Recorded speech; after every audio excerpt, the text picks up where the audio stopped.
Test, test. Good.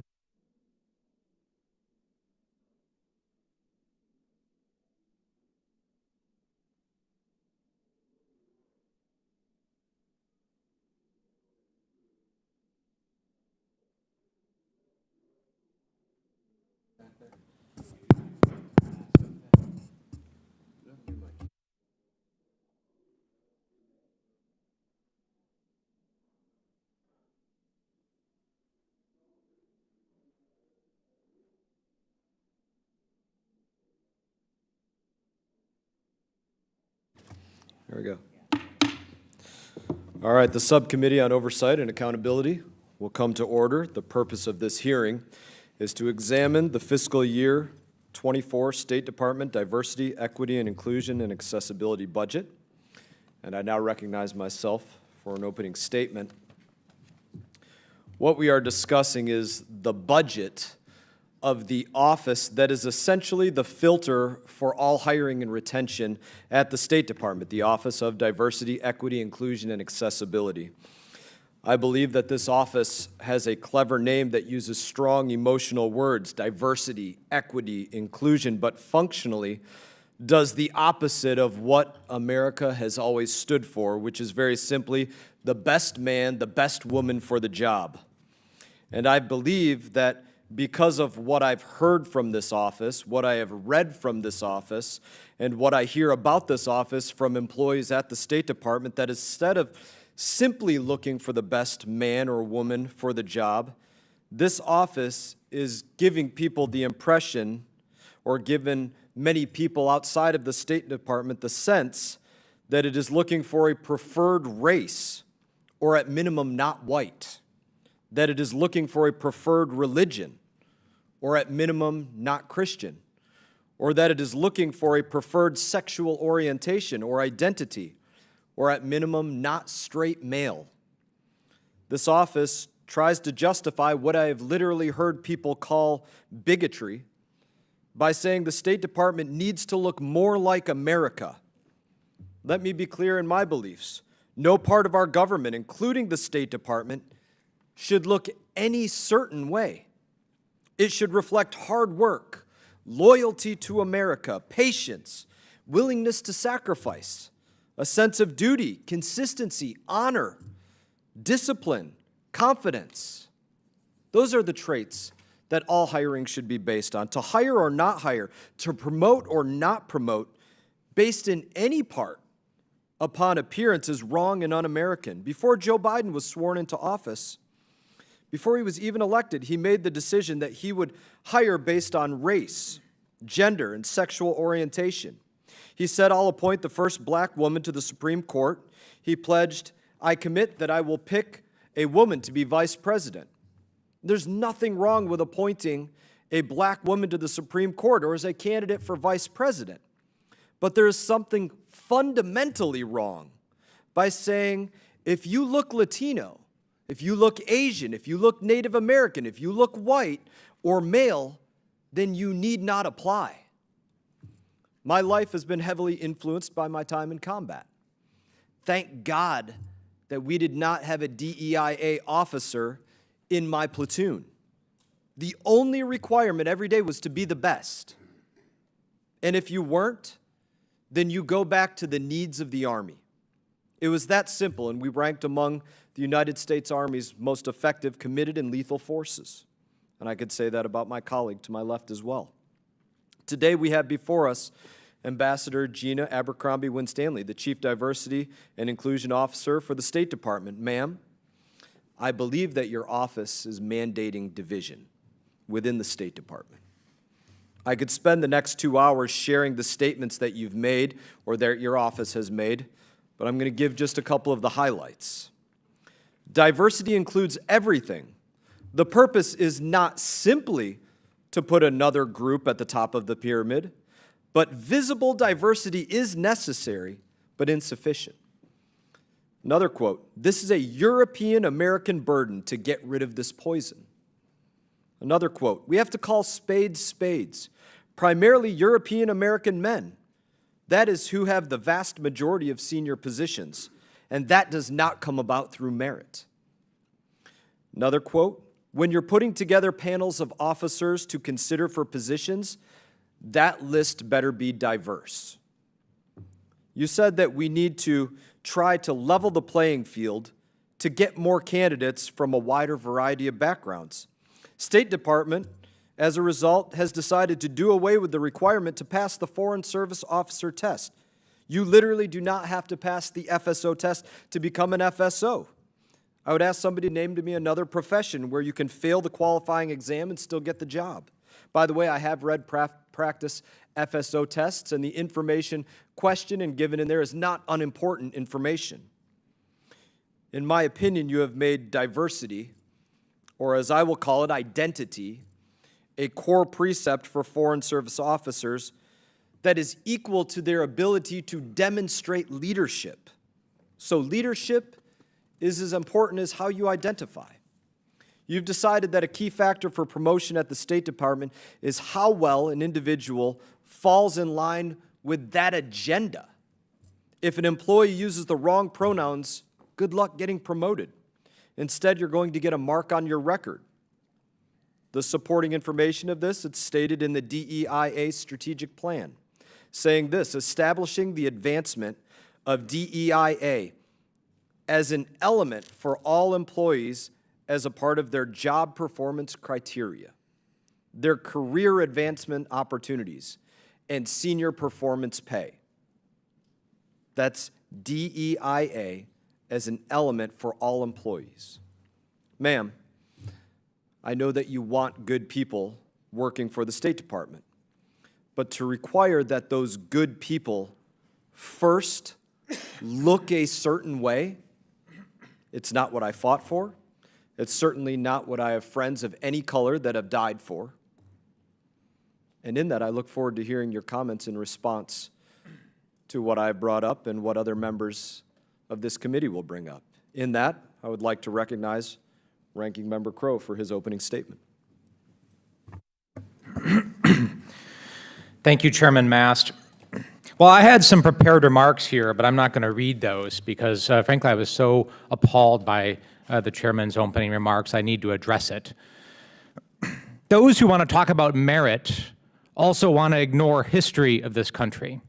They want to ignore the fact that the playing field is not level for vast swaths of our country, because that is not a convenient fact for them, right? They want to talk about merit as if our history and the institutional barriers that exist for vast swaths of our country don't exist, but they do. We need to have an honest conversation here about the value of diversity, about the barriers that exist for vast swaths of our country, and how we can realize our full potential in every respect. And that's the conversation that I look forward to and am anxious to have. None of this is a box-checking exercise. I don't view the Office of Diversity and Inclusion, I don't view the role of the first ever Chief Diversity and Inclusion Officer, and certainly not your very long and important and incredible career, Ambassador Abercrombie Winston Lee, as anything tantamount to how it was characterized by the chairman just now. I, too, served in combat. I led a platoon of paratroopers in the invasion of Iraq, and it was a platoon that represented this country. Black, white, Asian, Hispanic, straight, gay, rich, poor, rural kids, urban kids, farmers, ranchers. We came from everywhere. And when we came together and tapped into the full strength of that diversity, we were greater than the sum of our parts. We were a team that trusted each other, that fought together, that survived together, that represented America, and is an illustration that when we do tap into our full strength and potential as a nation, we are at our best. So no, this is not a box-checking exercise. Whether we're talking about our national security, whether we're talking about our foreign policy, or we're talking about our diplomacy, we do not serve the American people unless we reduce institutional barriers, whether we recognize them, and whether we tap into the full talent of our nation. That's what this is about. The rest of the world sees it too. Since this is a Foreign Affairs Committee that has oversight of the State Department, let's talk about that. The way we represent ourselves to the world, the way we present ourselves to the world, and the people that we send out to represent our nation also matters. Because the world sees themselves in so many ways in America. And we have to ask ourselves, are we presenting ourselves as we are? Are we presenting all of America to the world? And if we're not, we also are not realizing our full potential. We also are not putting our best foot forward. That's what this is about. And I will not allow this to be pulled into the weeds, to try to become a game of gotcha. There is a broader conversation that can and must be had today and every day about the important role of this office, about the important work that you do, and I am ready and willing to have that. Chairman, I yield back. Other members of the committee are reminded that opening statements may be submitted for the record. We are pleased to have a distinguished witness before us today on this important topic. The Honorable Gina Abercrombie Winstanley is the Chief Diversity and Inclusion Officer for the Office of Diversity and Inclusion at the U.S. Department of State. Ambassador Abercrombie Winstanley has served as a diplomat for 30 years, and prior to her current role, she was U.S. Ambassador to the Republic of Malta, Foreign Policy Advisor to the Commander of the U.S. Cyber Forces, and Deputy Coordinator for Counterterrorism. Thank you for being here today. Your full statement will be made part of the record, and I'll ask that you keep your spoken remarks to 5 minutes. I now recognize Ambassador Abercrombie Winstanley for her opening statement.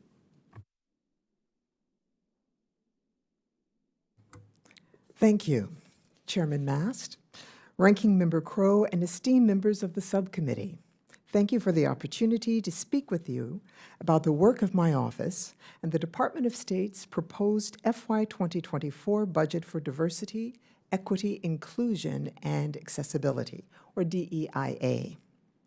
As the State Department's first Chief Diversity and Inclusion Officer, I believe our nation's values of inclusion, equity, and our diversity contribute to our national strength. They are a comparative advantage for our engagement and leadership throughout the world. I'm proud of what my team and I have been able to accomplish so far. As I prepare to transition, I'm optimistic about the future, and I anticipate that my successor, yet to be named, will build on our achievements. As you know, Secretary Blinken has an agenda to modernize the State Department to address our national security challenges with maximum effectiveness.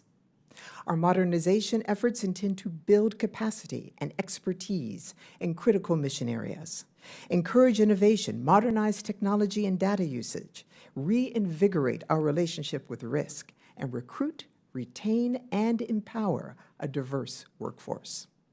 The Biden-Harris administration believes diversity of thought, background, perspective, and lived experience must be at the policymaking table.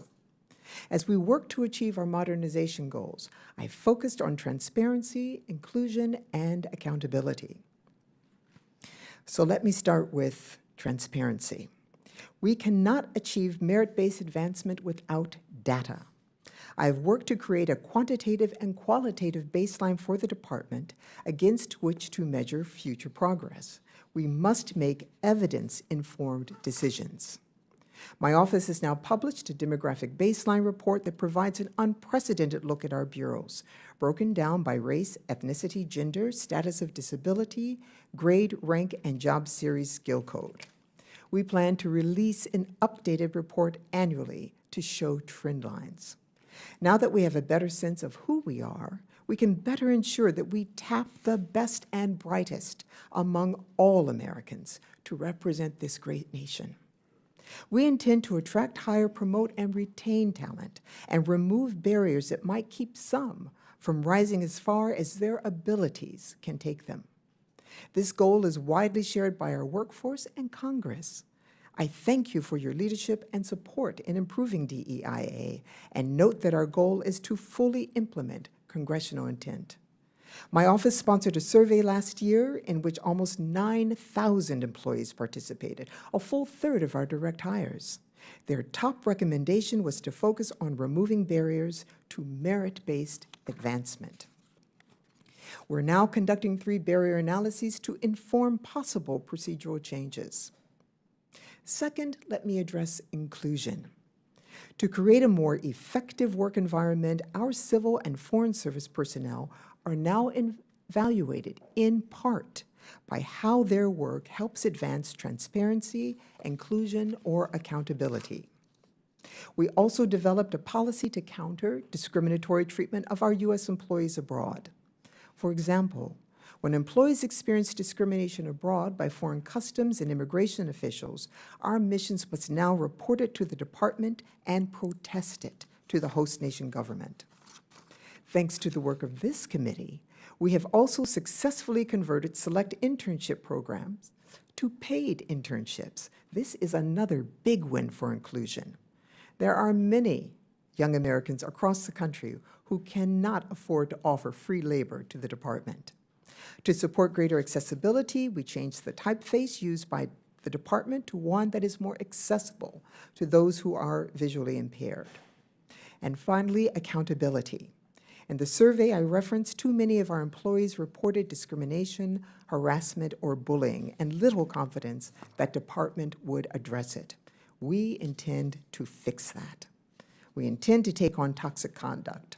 And we've eliminated the confidentiality clause in settlement cases where many employees felt it was akin to a gag order that served to protect those who they allege had harassed or discriminated against them. Finally, let me turn to the budget that supports our efforts. Until recently, the department did not track DEIA spending and only established a budget code for DEIA in 2023. The department has a comprehensive DEIA budget request for FY 2024 of just over $76 million. 90% of the request is spread across other bureaus. My office closely coordinates with the entire department to successfully implement the initiatives and ensure that there is no duplication of effort. A little under 10% of that funding will go to my office. With that budget, we'll fund our barrier analyses, travel, demographic baseline reports, and special reports on thematic issues. It also includes our small project initiatives, which fund projects that advance DEIA domestically or abroad, and would allow me to also increase my staff from 12 to 14 positions. I want to express my thanks in advance for your broad support for the department's workforce and our mission, as well as my work to advance transparency, inclusion, and accountability. I appreciate the opportunity to appear before you today and respond to any questions you may have. Thank you. Thank you, Ambassador Abercrombie Winstanley. I now recognize myself for 5 minutes of questioning. I'm just going to start by responding to my colleague, who's somebody that I thank. I thank you for your service. If I can speak to you directly, I thank you for your service. Very proud to call you a brother in arms. But as I observe our units, we both served in diverse units in the military, but it was never by demand. And that is the argument that I'm bringing up here as we talk about service in the State Department or the military or anywhere else. There are no quotas over qualification. We didn't need an African American or an Asian or a white sniper or bomb tech or canine handler. It was just simply who raised their hand, volunteered, proved that they had what they needed to make it and be effective in that role, and pursued it and reached their goal. That's what it was all about. And to give the appearance at any time that it is anything other than that, that is un-American, and that is the problem I have with the appearance that this office is giving. I'll ask a couple of questions here. Is baldness, somebody that looks like me, does that make you a better diplomat, ma'am? I think I know the answer, but. Not that I know of. It doesn't. If somebody's 5'8" like me or 6'3" like somebody else, does it make them a better diplomat? No, I do not believe so. Likewise, does being white make somebody a better diplomat? No, I do not believe so. African American, No, I do not believe so. Asian or Islander, Any specific group? Native American? It doesn't. I would ask this. Can you tell me, am I white? I would allow you to tell me how you characterize yourself. That's exactly right. I would have to tell you not just how I characterize myself, but what I am. But I'm asking, do you know if I'm white, I do not know. half black, I do not know. Asian, Islander, Do not know. brown, Latino? I do not know. You can't know. You can't know without asking somebody to disclose what they are. And we can't ask what somebody is, and it shouldn't matter. It shouldn't matter that I'm half Mexican. It shouldn't matter whether I'm able-bodied or ambulatory or not ambulatory. That doesn't have anything to do with what my background is, that I served in these operations in the military, that I gained these skills, that I studied this in school, that I proved that I could pass whatever tests under stress and duress and be effective in the field under situations that foreign service officers might encounter, like the withdrawal of Afghanistan, the enemy at the gates, people being targeted, trying to deal with countless number of SIVs coming in. That has nothing to do with how somebody looks. It has to do with, did they volunteer to do this? Do they have the skills to do this? Did we test them to make sure they had the skills to do this? Do we hire hard and have the ability to manage a little bit easier? And that's the problem with what I see with what's taking place here. I'd ask you another question. Can you tell me what best looks like?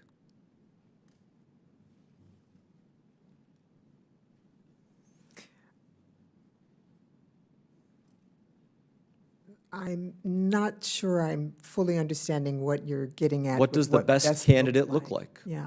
The best FSO officer, we'll use that, the best foreign service officer. What does the best look like?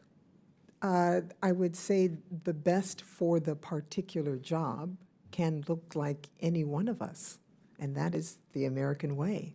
That's what we support. Yes, ma'am. Yeah. So in that, we can't have it be that first we look for a diverse basket of candidates, as is your quote, and then after we look for the diverse basket, then we check the merit of that. The diversity can't be the number one. I want a diverse workforce. I'm glad that I served with a diverse force in the military, diverse colleagues as members of Congress. But that can't be the number one filter, because it does create an inherent bias, an inherent quota system, where people look at it and say, well, I wasn't this. I didn't have the right religion or color or what they were looking for. So I didn't make that diverse basket number one, as you said, that it has to be that. They better bring you a diverse panel. My time has expired. In that, I now recognize Ranking Member Crow for 5 minutes of questioning. Thank you, Chairman. I agree with the Chairman that it shouldn't matter what you look like, that it shouldn't matter if you're bald or 5'8" or 5'9" or black or white, or it shouldn't.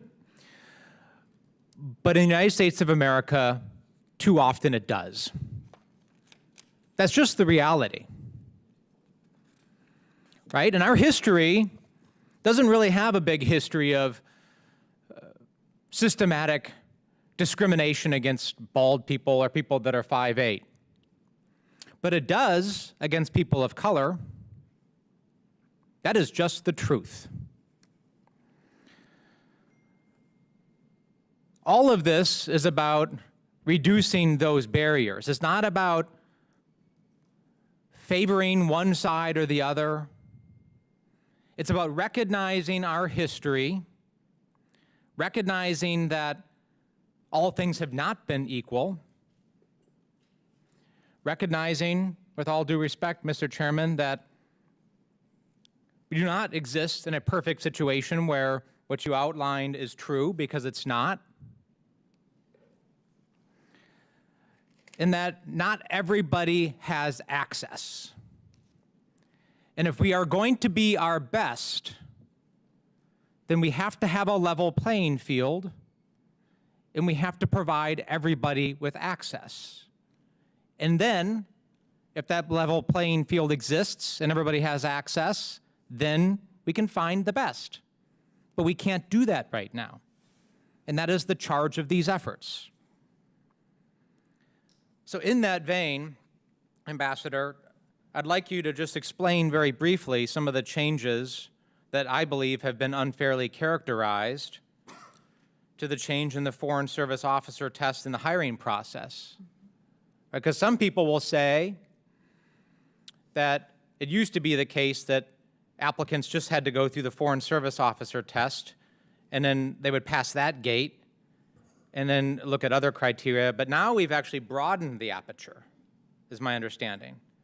We look at more factors, which actually increases the pool of applicants, which seems like a good thing to me. Is that accurate, and can you describe that for us, please?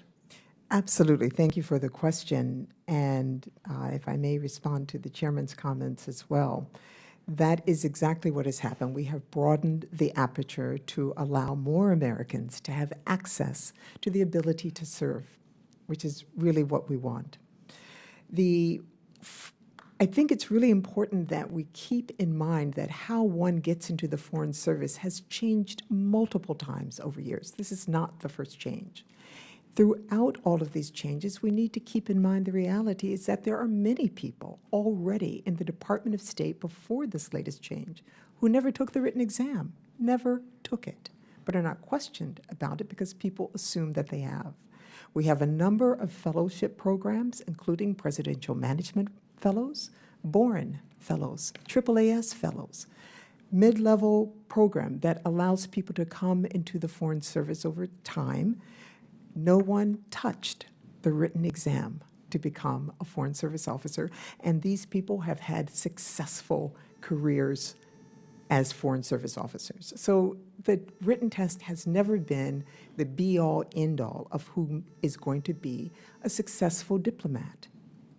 A former boss of mine contacted me last week, talked about his incoming class and how he had to take the Foreign Service written exam a few times before coming in, and his roommate passed it on the first try, but mustered out within 2 years of joining the Department of State.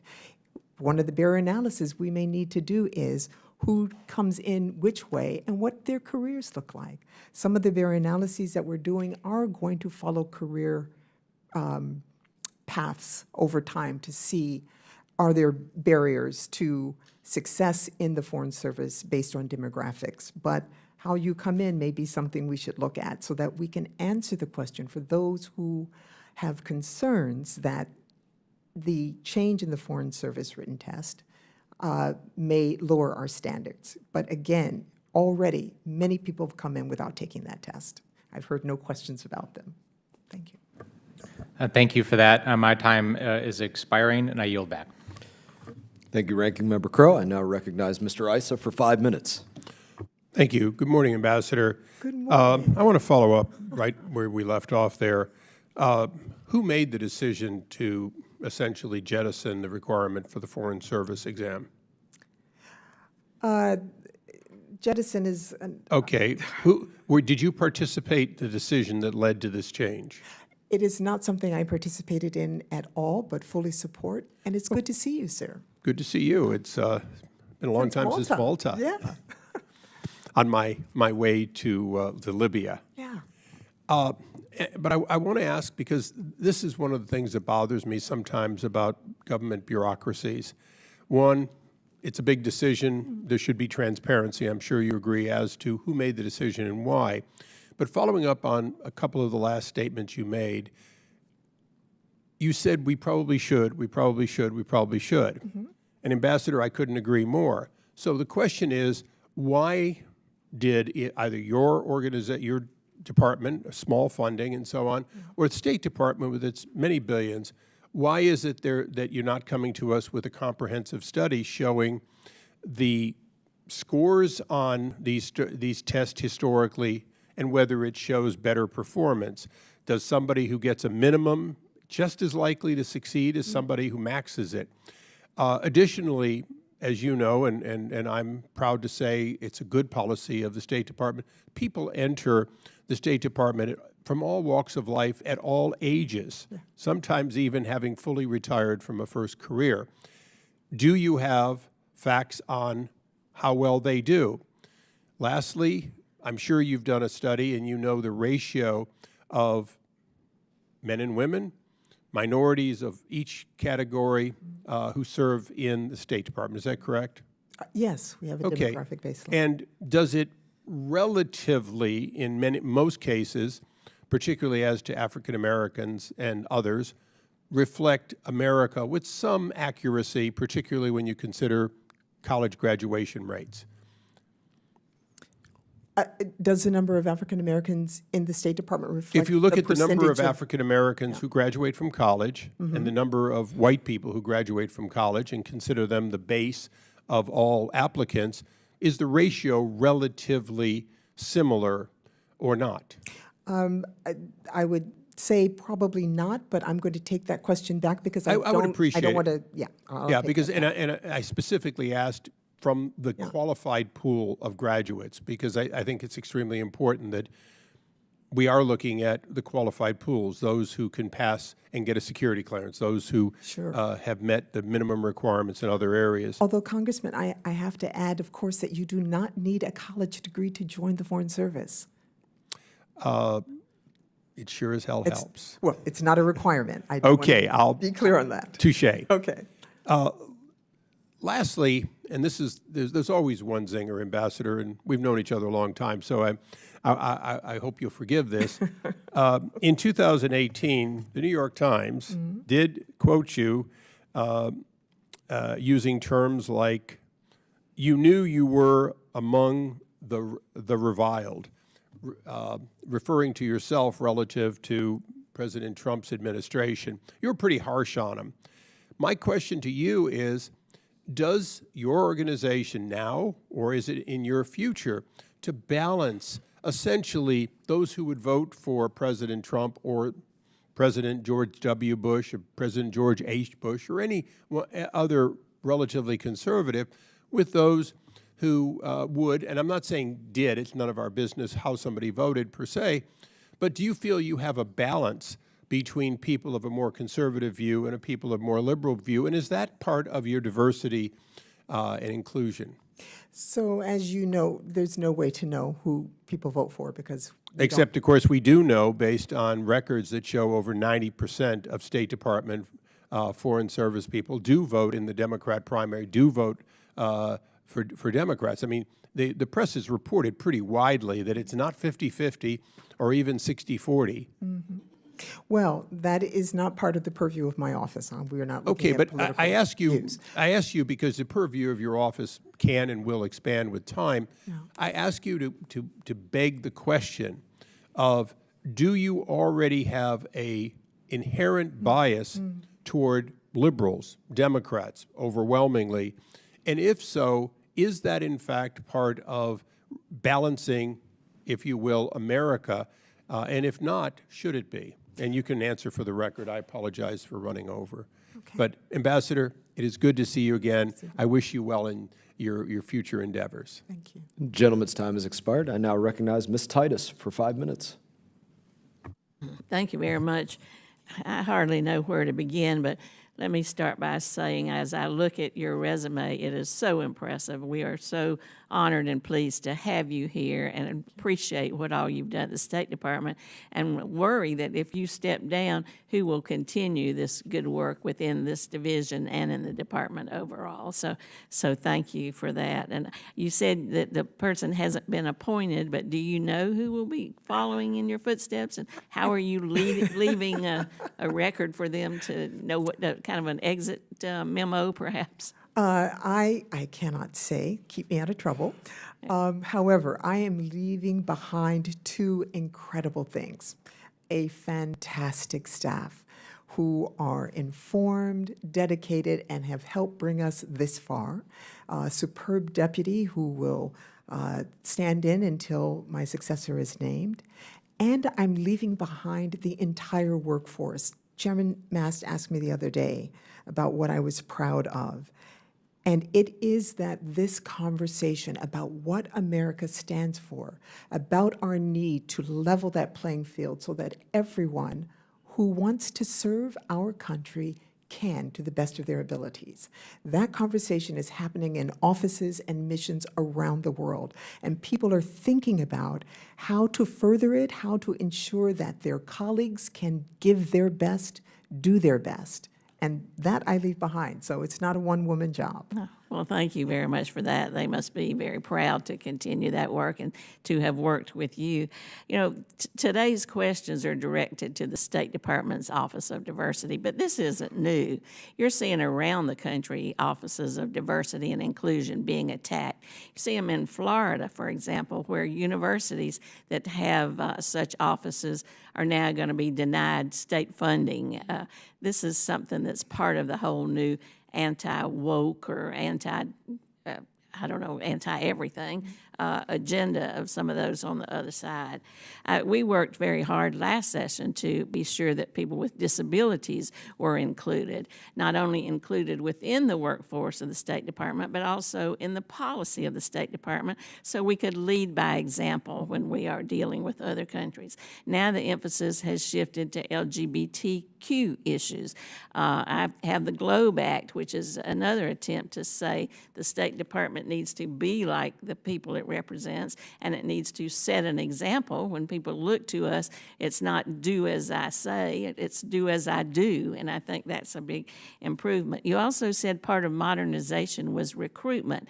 I wanted to ask you what your ambassadors in residence are doing, or how your recruitment has expanded to include historical black colleges and minority-serving colleges. We at UNLV, where I taught for 35 years, it's one of the most diverse campuses in the country. We would like to have an ambassador in residence. We'd like to see the State Department there to do recruiting. Could you address that?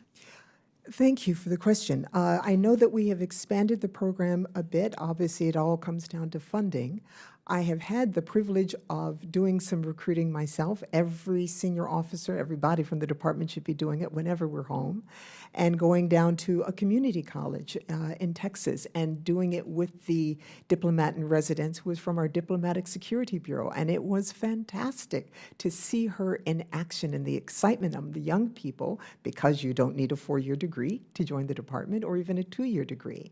So we are doing it. I will also say that there are people like me. When I left the department in 2017, I set up my own diplomat in residence program because I wanted to make sure that we were recruiting to support the organization and to do it in the middle of the country. So I did it in Ohio. So we are figuring out how we can expand that program, but it is very active, very robust, and we're using technology to get to places that we don't have enough people to get to in person. I think that's great. Yeah. You know, part of the GLOBE Act that I mentioned is to make the special envoy for human rights and LGBT rights a legislatively declared and established position. Do you think that would help the State Department both internally and with policy with other countries, and helping our own diplomats abroad who have maybe same-sex wives or are feeling discrimination from host countries because of their own policies? And we have seen that certainly even recently with discrimination. Would that be helpful? Yeah, I would certainly bow to the wisdom of Congress on that. I will say that our special representative, the current one, is doing an amazing job. I have done some programs with her and heard her speak and advocate for what we know in this nation, which is that everybody should have the same rights and privileges and responsibilities. And I've worked with prior ones, so it is an important role. Well, thank you so much. I yield back. Gentlewoman's time has expired. Chair now recognizes Mr. Waltz for 5 minutes. Thank you, Mr. Chairman. I, too, like my colleague, I don't even know where to begin from a different perspective here. Ma'am, I represent one of the poorest counties in Florida. It's predominantly white. There are whole swaths that are rural, little access to internet, little access to broadband, the only county that actually declined in terms of its median income over time, and much like other counties in Middle America that have been gutted by the loss of manufacturing, that have been overrun with fentanyl, that have an opioid crisis. Are these constituents of mine privileged? It's a primarily Caucasian, I guess, county. Are they privileged I certainly systemically? can't speak to individuals in your Because I have to district. tell you, I think where you see the pushback coming here is that people being told that they're privileged because of their skin color or because of, I guess, their ancestry from hundreds of years ago came from Europe. They don't even know. I don't even know where my ancestors came from. But am I white, as the chairman asked? You don't know, right? We have to self-identify. You have to All right? self-identify. So I think the issue is multifold. One, we're historically a country of merit. And to hold people or to provide additional resources to one group based on a skin color because of things that have happened in the past and not to another, it's a zero sum in terms of resources. So are we excluding others because of their skin color or sexual orientation or what have you, and providing those resources to other as just an underlying philosophy in your office? Thank you for the question. No, I will absolutely agree that we are a country where our ideal has been merit. But we have many, many examples of where that's not been the case. That is not the case. Are we systemically a racist country? Is there systemic racism in the State Department? We'll just keep it within your purview. We certainly have policies, processes, and procedures that we have to take a hard look at to ensure that that is not the case. I will give you an No, but- example, if sure. I may. Quickly, though, please. Yes, we have changed how we do our selection of one of the most important senior positions in the department, Deputy Assistant Secretary, which is senior, an ambassador comes back to that position, someone goes from that position to be an ambassador. Until the creation of our office, where we could have a look at and review the processes, those positions were not advertised, they were not competed. You had to be in the know or known and liked by someone to have even the knowledge. Okay, the so we're going to position compete the was- position. Got it. Right, but I'm Great. just, oh, What does that have to do with diversity, equity, and inclusion? because the people who traditionally have been in the know Yeah. are largely from a single group. It's What group? knowledge. According to the numbers from GAO and our own demographic baseline, the majority of senior positions in the Department of State, over 80%, are held by European Americans. Over 50% are held by men. Am I a European American? Is your heritage from Europe? What's that? I actually don't know. Okay, then I can't answer that. I actually don't know. I can tell you that I married into a Middle Eastern family. My son is half Arab. What box does he check for your office? So we have expanded the options for self-identifying in the Department of State. There are now 16 options that include a Middle East, North African option. So if your son comes to work for the Department of State, he I can gotcha. identify that way. So I think we're going to continue to proliferate boxes, right, as we continue to have a interracial country. I mean, we're the melting pot. As you know, identifying Americans has been done from almost the very beginning of our nation, since 1790. I know at some point it has to, at some point, I don't know when it stops. Yeah, yeah. When are we there? Well, I think when we get our level playing field, when people are not making decisions on what Ma'am, we I don't look know that like or we'll- what our background is, I yield we'll my be time. fine. Gentleman's time has expired. Chair now recognizes Mr. Kim for 5 minutes. Thank you, Mr. Chair, and thank you, Ambassador, for coming out here. I was going to ask you a bunch of questions about the challenges of recruitment, but I have to say, I've really struggled through this, through this conversation so far in this hearing. I believe I'm the only person in Congress that served in a career capacity at the State Department. And it was a great experience. I really enjoyed it. I had great opportunities to do assignments both domestically and abroad. I had the chance to go out to Afghanistan and serve as a civilian out there. And I remember when I returned back from my tour in Afghanistan, I was serving at the Maine State Department, and I showed up to work one day, and there was this white envelope on my keyboard, and I opened it up, and it was a letter that was now informing me that I've now been banned from working on issues related to the Korean Peninsula because I'm Korean American. And because of my family's ties still there and things like that.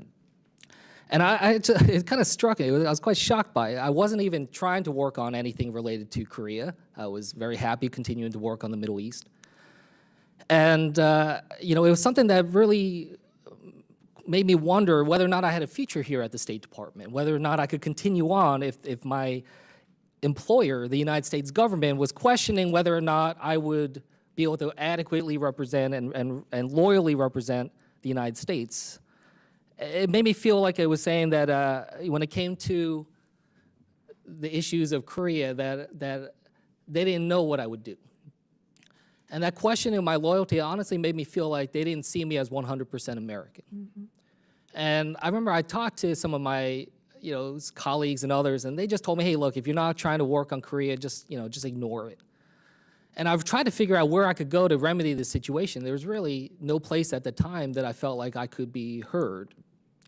And it made me wonder whether or not I could, I was thinking about maybe applying for a job on the 7th floor to work for the secretary or the deputy secretary, but could I even be competitive for a job if I'm not allowed to work on the issues of the Korean Peninsula, which is obviously a huge issue, but also, again, my question of my loyalty was at stake there. So I guess my question to you is I didn't feel like I had a place to go to at that time.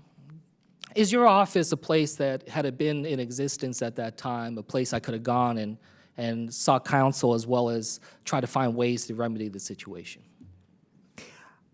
It may well have been. Certainly, we hear from a number of colleagues from around the building on a number of issues.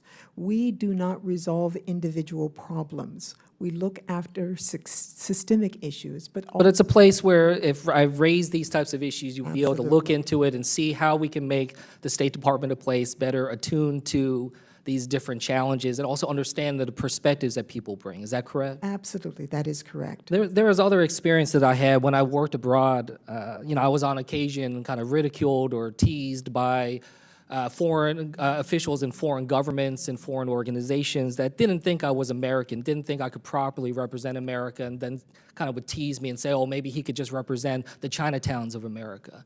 Is that a place where I could have gone and potentially talked to somebody about how I was being treated and how we could try to work to better remedy these situations, make people feel more comfortable? Congressman, absolutely. I'm extremely proud that we led the change of policy in the department about how missions treat this sort of behavior that many of our diplomats come across for one reason or another, because of their ethnic background, their racial background, their sexual orientation, their gender, disability, where people question their role as a U.S. diplomat. And even domestically, I had people in the United States government, both at State Department and elsewhere, when I talked about I worked on Middle East issues, they were confused that I worked on Middle East issues, and some said to me, oh, I didn't know your people would be interested in the Middle East. I assumed you'd want to work on Asia issues. Mm. Is that something that I could potentially raise to an office like yours to be able to remedy and try to find ways that we can address these issues, make people more aware of that kind of challenge and what kind of hurtfulness that would be driven from that kind of word? Yeah, if it was something short of an EEO complaint, because if it was, depending on the circumstances, you might better go to the Office of Civil Rights. But certainly that's one of the inclusion, that's microaggression is what it's called, and educating ourselves that, we're all on a journey, we can all microaggress against someone else. Yes, we do try and help. Now, I just want to end here by just saying I was very proud of my time at the State Department. but there's a lot more work we need to do to try to fix these problems going forward. Thank you, and I'll yield back. Gentleman's time has expired. Chair now recognizes Mr. Moran for 5 minutes. Madam Ambassador, in your role as the Chief Diversity and Inclusion Officer within the State Department, who do you directly report to? I report to the Secretary of State. Do you have an executive team or a set of key leaders that you rely on to fulfill your duties on a day-to-day basis? My team in my office, Yeah. yes. How many would you say that is?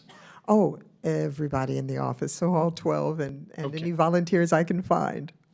Do you agree that strict adherence to federal employment law is imperative to effectively performing your duties in the role as Chief Diversity and Inclusion Officer? Absolutely, This is simply because you want to lead by example, correct? absolutely.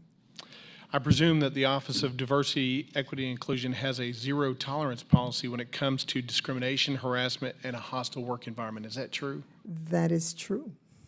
Has anyone in the Office of Diversity and Inclusion or any of its key leaders, these 12 individuals you referenced, been the subject of any EEO complaints? I would not be able to comment on that. Tell me why you would not be able to comment on that. From knowledge. So when it's in that process, then that is in that process. And Aren't you notified when there's an EEO complaint with respect to any of the 12 individuals you mentioned?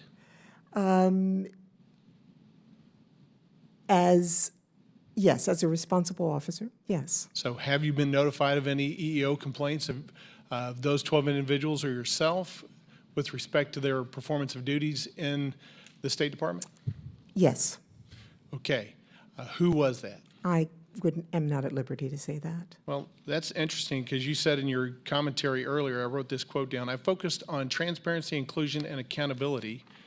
And you said also, quote, we have eliminated confidentiality clauses. Did That's I correct. understand you correctly? And if you continue with that quote, it says in the settlement what the outcome was. All right. I've So I not didn't been ask about I've the not out- been informed of outcome. I didn't ask about the outcome. I Okay, asked right, about but I'm who- saying that's where the removing the confidentiality provision, that's where that obtains. Okay, so of those complaints that were filed, what were the outcomes of those complaints? I have no idea. You I have not been informed. you didn't take it upon yourself to understand how those complaints of EEO problems within your office were actually resolved? So let me say this. My responsibility and desire is to maintain a workforce and an office that is absolutely free of any sort of discrimination, harassment, bullying, all of those things. As a person, and I agree with that. I would Right, do the so same I'm thing. saying that- As a person that would oversee only 12 individuals Yes. in their office, Yes.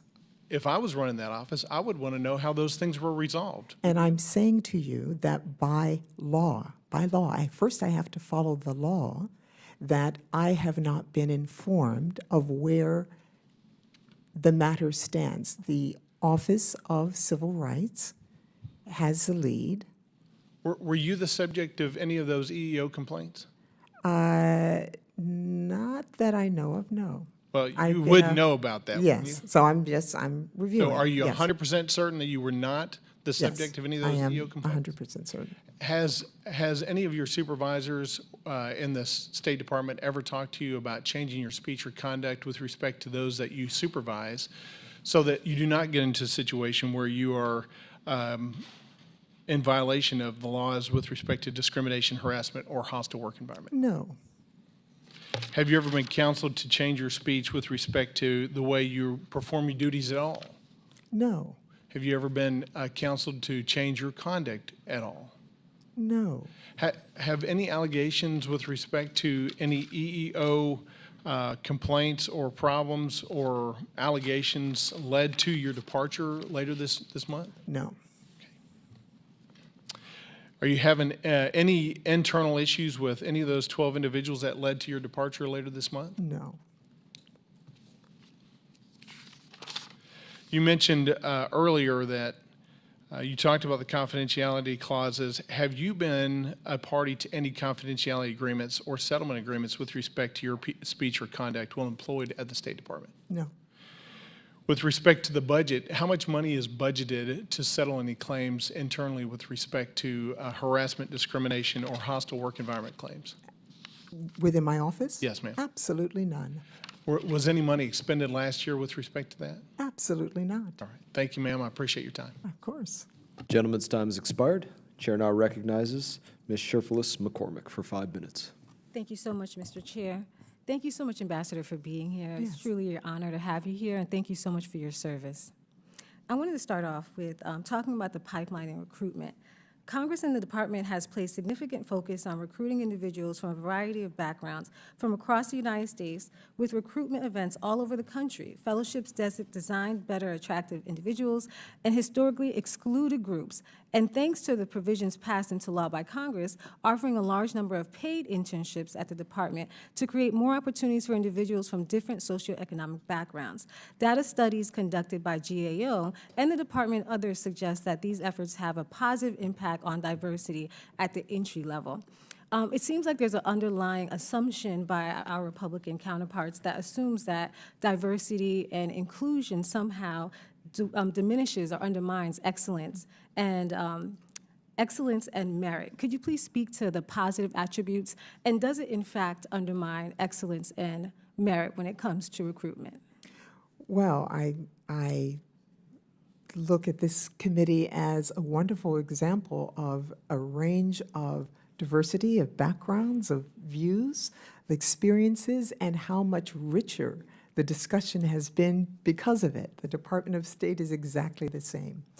In order to bring the widest array of recommendations, proposals, possibilities for solutions to the many, many challenges that our nation currently faces, we need a wide array of perspectives and views and lived experience and background to help us engage and serve the American people and our national security interests. That's just fact. So then it's a fallacy that diversity and inclusion undermines merit and excellence. Absolutely. Also, I wanted to talk about the promotion and retention. Promotion and retention of lower-level staff has repeatedly been identified as significant challenges for the department, including as contributing factors for the lack of diversity at the mid and senior levels. Challenges posed by the diplomatic career on family and personnel, insufficient opportunities for skills development and career advancement, accountability for bullying and harassment, and efforts by previous administration to crack down on employees perceived to have differing political views have all contributed to this challenge. In response, the department set up a retention unit specifically tasked with looking at the obstacles to retaining talent and the department's investment in significant resources in developing the purpose-appropriate reforms. Promotion rates have repeatedly been identified by the GAO and various think tanks and former diplomats as shortcomings that have hamstringed the department's ability to retain a more diverse workforce and ensure that there are ample opportunities to access. Can you explain some of your work in the office is doing for retention? So our office absolutely supports the retention unit, which is housed in Global Talent Management. It's in our HR department as opposed to ours. But we partner. Our climate survey certainly helped inform some of the questions that the retention unit is working from and on. We started a review of those who had already left the department that was funded by my office to help set that baseline. What questions need to be asked? Where are the challenges that people leaving prematurely, what are they finding? Because the reality is if people leave before we're getting our full muster from them, we are not using taxpayer money that it takes to train them, to house them, to send them around, to have them be excellent representatives of the United States. So we are working hard to fix our retention problem. You started to speak a little bit about how it's difficult to be promoted, especially through the relationships. And as I've been traveling on different codels and spoke to different people, specifically the women have spoken about how difficult it is to be promoted. Now, these women were of all different backgrounds, all different colors. Could you please speak to why it's so difficult for them? I can't speak to individual cases. We all have our own experiences and challenges, all of us, male, female, et cetera. you know, it may be that women traditionally take on that burden of managing family as well as profession. And in the Department of State, and particularly when you're traveling around the world, it is hard. We are looking into that specifically and in cooperation with one of our employee organizations as well. Well, the women specifically talked about the ability to know about opportunities, how to execute jobs, just having the relationship with senior staff members. Yes, so this is one of the ways that as a senior manager, when we talk about DEIA and what you can do about it, it is ensuring that you are connecting and supporting, developing your more junior staff, not because they remind you of you or that you went to the same school or come from the same state, but that you are being equitable in your counseling, in your mentoring, in your sponsoring, helping people get jobs, helping people get the training that will set them up for career progression. So these are things that we are looking for from our leaders and our mid-level managers. Thank you so much, Mr. Chairman. I yield back. Gentlelady's time has expired. Chair now recognizes Mr. Burchett for 5 minutes.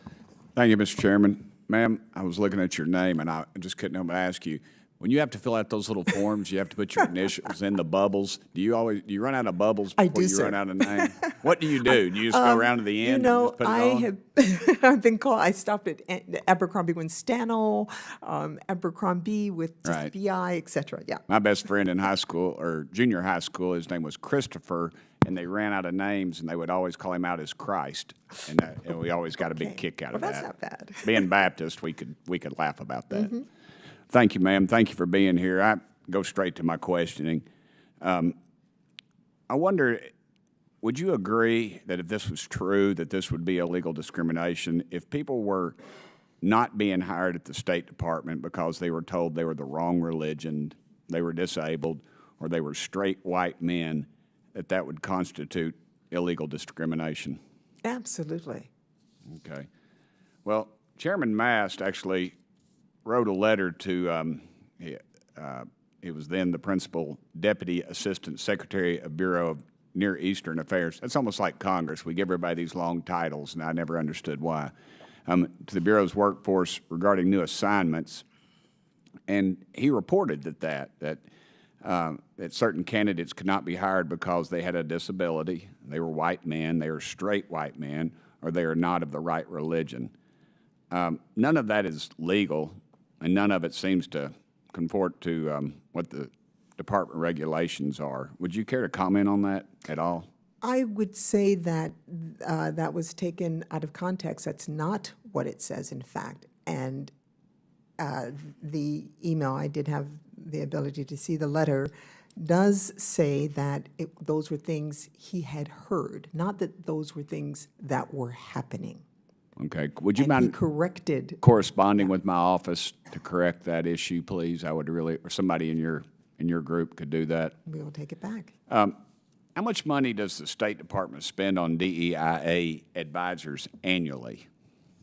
I would have to take that question back to get you an exact figure. Okay, well, because this is a budget hearing, and I was told that- Understood.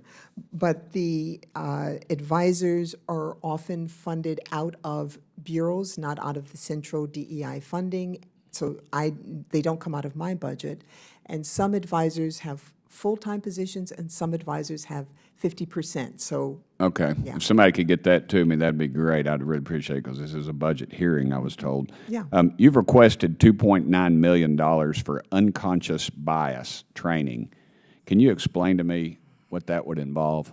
yeah, that funding is being requested by Global Talent Management. Again, it's not my office's funding. It is out of, I'm sorry, that would be FSI, sorry, the Foreign Service Institute, our training institute. And so that would be for the development of training, and they are doing a hard wash of everything that we're offering in the DEIA space. I can take it back and get from them specifically. Okay, that'd be You know, how fine. that breaks I'd down. appreciate getting back to me again. Do the State Department employees earn more money if they engage in unconscious bias training? No. Okay. Is merit or race more important to consider when hiring for a State Department leadership We position? hire for merit. We hire for merit. I have a saying, put the best player in, coach. There you go. Does your office help counter some of the diplomatic efforts of our enemies? Oh, I believe so, yes. All right. Would you say it's a goal of your office to ensure State Department employees have access to gender transitioning surgery? Your question, is it a goal of my office? Yes, ma'am. No. Okay. But it is occurring, I assume. I do not believe so, but I will take that back for our medical unit to specifically respond. If you could, please. Yeah.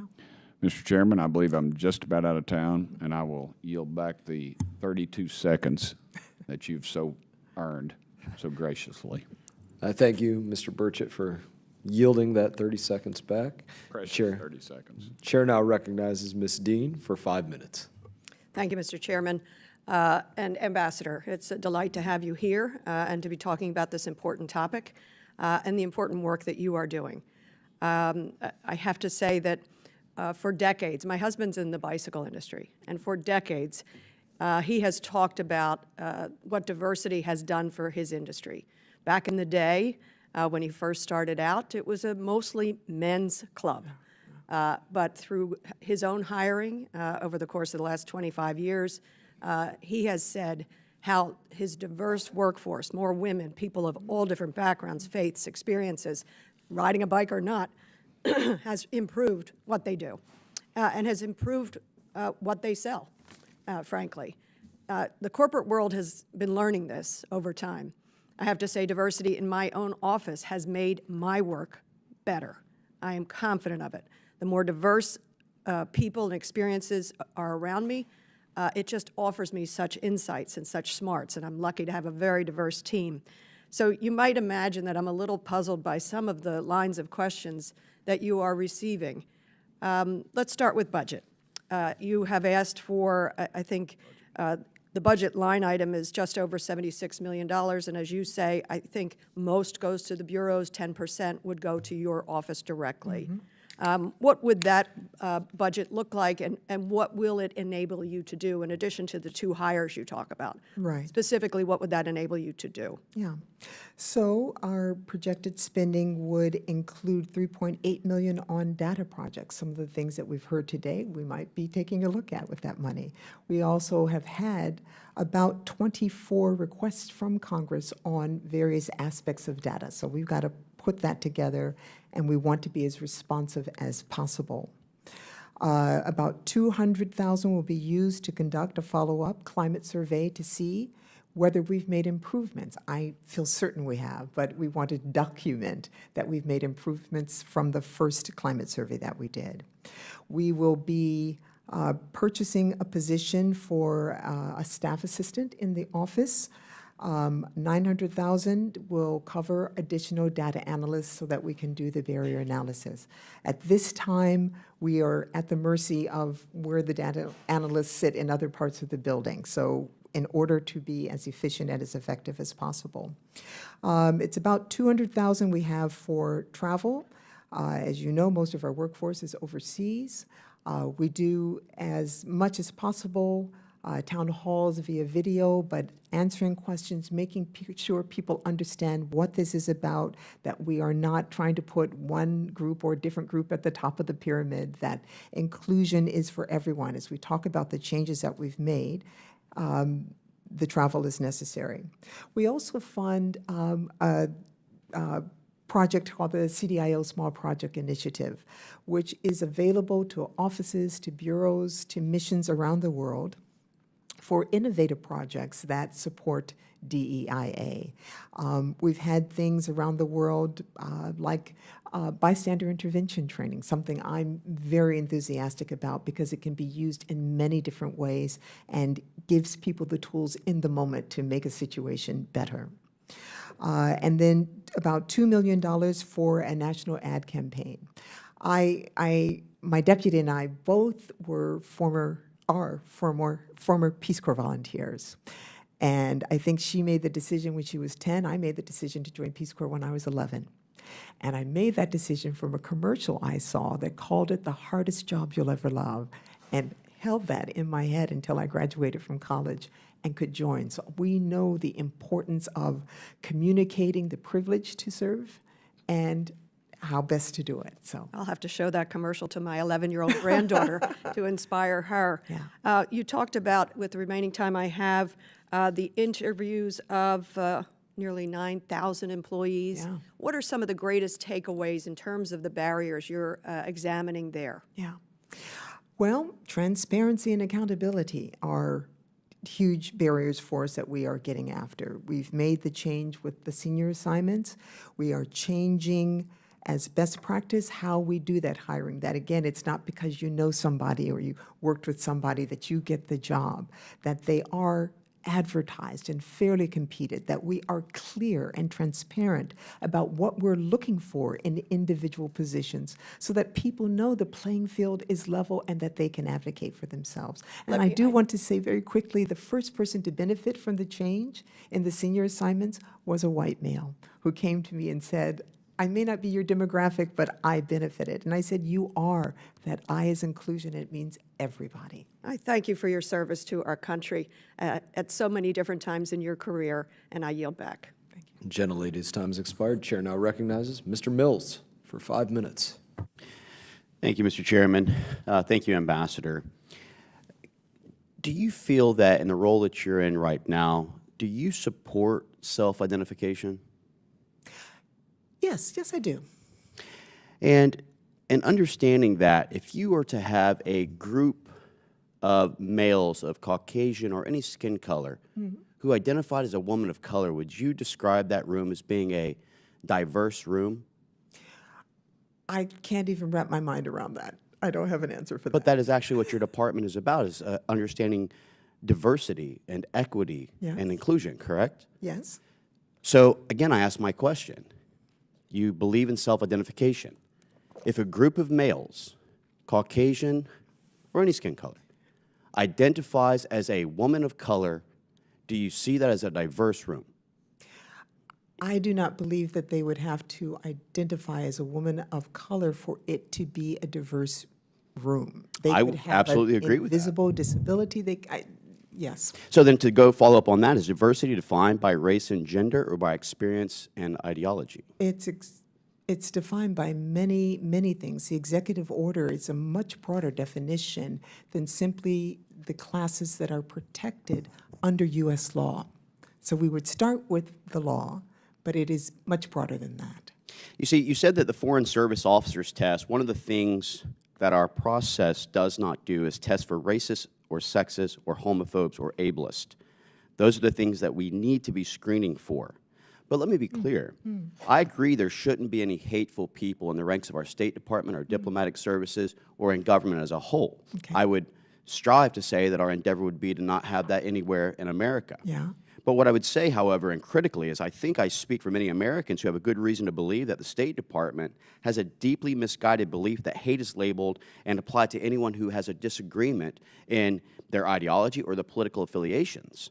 And see, just to be clear on that point, the differences in opinion or belief is not racist or sexist or ableist or any other type of labeling. And what you see is that when an individual disagrees, whether it be on his political opinions or things like this, he's immediately labeled based on his skin color that he is to have, as my colleague was pointing out, white privilege, right? And that is the immediate assumption. So I want to know, because you've talked about the fact that, and this is your quote, that we hire based on merit. If it's hired on merit, then why would we even need an office to focus on diversity, equity, and inclusion if we're hiring by those who are most qualified? The issue is access and inclusion, and But access is granted by merit, correct? access? You No, submit your no, application, and if you're the no. most qualified, then No, sir. you should have it basically. But that's what we're looking towards, right? The idea of merit being the defining factor. When I say access, for instance, one of the things that Congress has helped us do is pay our interns. I could not afford to be an intern at the Department of State. I come from Ohio. I had to work. So access. And I completely get that as well, ma'am. Okay, I came so from a let's talk- broken family who, Okay. my mother and father, my dad spent 30 years in prison. My mom spent 7 years in prison. I bounced house to house until I was raised and finally adopted by grandparents after sleeping on couches of house neighbors and things like this. And he was a welder. My grandmother did hair as a beautician. We came from a below the average line Okay. of economics, which guess what? I sit here as a United States congressman, of which 11,500 on average is done in our entire history, not based on diversity, equity, inclusion, but on the ideas that equal opportunity exists thanks to America and the things that we fight for. I want to ask, what is the definition and difference between equity and equality? There are many wonderful examples of how to describe the difference between the two. Equality is that you each are in a place and you get a ball with the target ahead of you. Equity is if you are smaller, weaker, you might be placed closer to the target. See, I can answer that really quickly. My opinion of the difference between equity and equality is equity is about equal outcome, No. and equality is about equal opportunity. And that the bottom line is that I would love to find out in my last few seconds how DEIA helps us win strategic competition when it comes to China, or push back on Russia's illegal war in Ukraine, or prevents nuclear Iran. You know, can you name one meaningful contribution that DEI efforts would make towards those priorities? And with that, I'll yield back to you, Mr. Chair. May I answer, or? Yes, ma'am, you may. Oh, okay, all right. To have a wider array of experiences at the table as we grapple with these problems is going to help us come up with a wider array of options to address them. If you have the same people sitting at the table with similar backgrounds, similar experiences, you are going to have a very narrow range of options. That is why we're trying to broaden the aperture in that fashion. That is our belief. And as I said, I think this rich discussion today makes my point very, very well. Thank you. Chair now recognizes Mr. Liu for 5 minutes. Thank you, Chairman Mast. Thank you, Ambassador Abercrombie Stanley, for your public service. The State Department has had and continues to have certain policies that disproportionately and negatively impact minorities. And one of those policies were assignment restrictions that Representative Kim so eloquently talked about, where state employment employees would simply be given a notice they could not work on certain countries. And as far as Representative Kim could tell, it was just based on his race. And when we looked at the data, it did appear that certain groups, such as Asian Americans, were negatively impacted. I commend Secretary Blinken for eliminating all assignment restrictions on a going forward basis. I commend Secretary Blinken for eliminating half, actually more than half of the existing assignment restrictions. So my first question is to you is, I assume you agree with Secretary Blinken's policy changes? Yes, absolutely. And you would agree that having these policies in would have a negative impact on the State Department to attract the best and brightest, because if you believe that you were hampered from being able to work on a certain area of the world, you're never going to make it to the upper levels of management, correct? I don't believe we have or should have second-class American citizens, so. I appreciate your view and your comment on that. So let me ask you this. Why not remove all assignment restrictions right now? There's still some existing in the State Department. I can take that question back to the department because my office is not involved in the discussions with DS on this particular issue. So I'd have to take that question back. Thank you. Great, Richard, you could do that. And then if you could take another question back, which is this. The State Department has a separate process called pass-throughs, also known as assignment reviews, which would also restrict someone from working on a certain area or a certain country for a specific assignment. And I think some of their employee groups within the State Department are concerned that this is sort of a backdoor way to simply implement assignment restrictions. So if you could also take back the question of, we'd like to know how are these decisions being made, and why is this not simply a backdoor way of implementing assignment restrictions? And if we could get the answer to that, that'd be greatly appreciated. Absolutely. Okay. Question to you about trying to attract the best and brightest to the State Department. Does your office pay for advertising in media and so on to try to let people know about openings, or is that another office that does that? Not my office, no. Okay. But the State Department does do that, correct? Do they pay for sort of advertisements to try to let people know about openings? I don't know, so I will take that question back. I assume everybody wants to come work for us.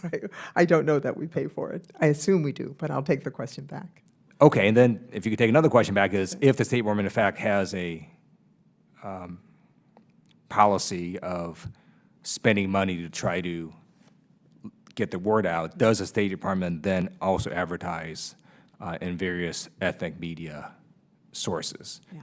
And I'm just sort of curious how people know about State Department open positions. By the way, like you, I grew up in Ohio, never thought about the State Department, had no idea what it was. And I don't know how many Americans actually even know what State Department means. If you just sort of said those two words, I'm not sure a lot of folks would even have any understanding. And so just curious how the State Department does outreach to try to attract the best and brightest to the department. I know that we do advertise, I mean, I see our advertisements on LinkedIn and other places. So again, it's the funding of it that I'm going to question. But yeah, I think it's really important that we do, and it is important that we get to Americans outside of our East Coast, West Coast, that we need people from all 50 states, and so we can do that. So I'm glad you mentioned LinkedIn, which is sort of interesting, because you also said something to that I did not know, which is you can join the State Department without a college degree.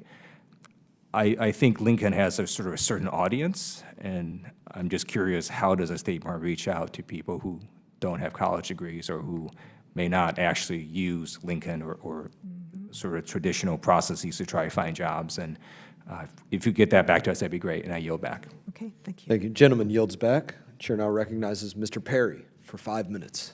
Thank you, Mr. Chairman. In keeping on the same line of questioning, Ambassador, I wasn't really thinking of it, but with Mr. Liu's questioning regarding assignment restrictions, and I think his assertion that we seek the best and brightest, and I think you agree with that, is there a potential that someone that came from another country wanted to work in the State Department at the highest levels, like probably most people in the State Department do aspire to, could potentially jeopardize America's national security based on fractured allegiances? Is that a possibility? Sir, sadly, I have to say that we've had Americans from every background compromise national security. So it's a possibility. So there is a rationale for assignment restrictions, is what I think you're saying. No, that's not what I said. Okay, so can you clarify that? I said there is already a history of Americans from every background compromising. So what I would say about those who are either first-generation Americans, second-generation Americans, 10th-generation Americans is the same. So there is a reason for assignment restrictions based on the fact that people may compromise themselves in allegiance to some other country. Yes. Yeah, I thought so. Ma'am, I'm looking at your quote here, and I'm assuming it says your name on it, Ambassador, so I'm assuming it's yours. And the one in the middle there where it says primarily European American men, this is who has the vast majority of senior positions. And then the last line is, that does not come about through merit. Is there any empirical data that you can provide to the committee that aligns with your assertion, that proves that assertion? Well, as you'll see from the quote, it's not a full quote. Okay, So that's why I'm asking you to. Does not come from merit alone. Okay. Okay. So do you have any empirical data to buttress your assertion? Just common sense and knowledge that women and minorities do not become less intelligent as we go up the ladder, that there are in fact challenges. But the assessment that you're making there is primarily European American men. That's what you said. But I'm stating a fact that the vast majority of senior positions But why are is held that? by. But why is it because? So it's because they're European American men. That's why. Because that's what you said. I'm just trying to hook cause and effect. Yes. You're saying that the cause That is that merit alone okay. is not Do you how have that again? occurs. Again, do you Yeah. have any empirical data whatsoever to support that assertion? The surveys that we've done that lay out the challenges. No, not surveys, ma'am. Numbers that prove your point. You're very pleasant and you're very knowledgeable, but Yes. but that's a pretty stark statement there, which essentially advocates for discrimination of certain individuals based on their heritage. And I'm just asking, I don't think you believe in that, but you said that, so I'm asking if you have any factual basis to make that judgment. I don't think there's anything up there that says I intend to discriminate against anyone. But that's what that says. That's That what I that intend says. to discriminate? That does not come about through merit. Will the That- gentleman suspend for one brief moment? Suspend time. They accidentally reset the clock in the middle, so just so you know, your time will end at when the clock hits 2 minutes. Just 2 minutes, Be okay, aware thank that All right. the clock got reset somehow. I was wondering about that because, Yes. but So- you know, I thought you were making up for the time that the ranking member took time from me when he was the chairman, but I've let that go a long time ago. Gentleman may resume. Apparently. All right. Well, thank you, ma'am. I'm wondering about the standards. Like, I think you say that we want the best and the brightest, and I would agree with you. Last year, the State Department announced changes to the Foreign Service standard, the test that everybody took prior to that. No. No one took. Okay, so can you elaborate? Not everybody took that test. Absolutely not. As I said earlier, there are many within the Department of State who come through fellowships, who do a lateral transfer into the Foreign Service, who do not touch the Foreign Servant written exam. Okay, so fine. But for those who take the test, Okay? Is there any way to take the test, fail the test, and still be hired at the State Department once you fail the test? Absolutely, and has been for a long time. It has been for a long time. So did this changes to the test seek to ameliorate that situation, to fix that?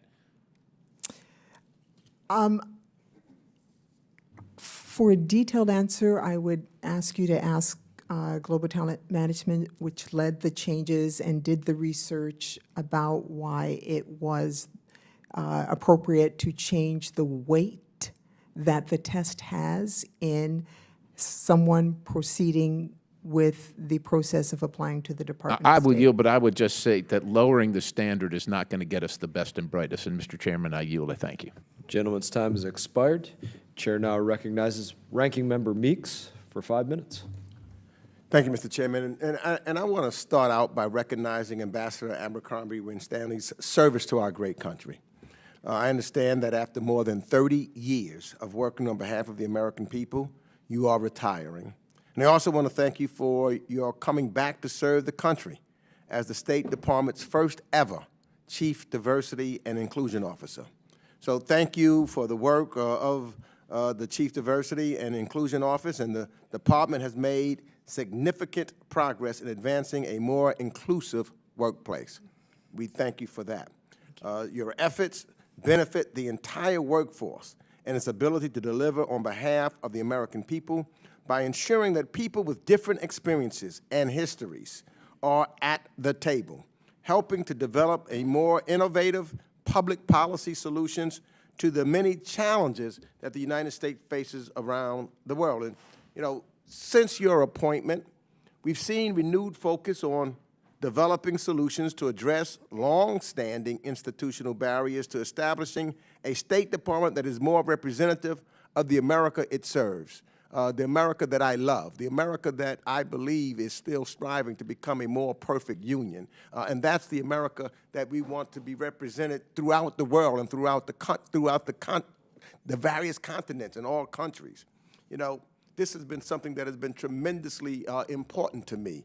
You know, I've seen the progress that we've made in America. I can remember as a kid going to see, knowing that my father could not get a job in certain places just because of the color of his skin. I've seen with my own eyes getting off of a train and seeing whites onlys and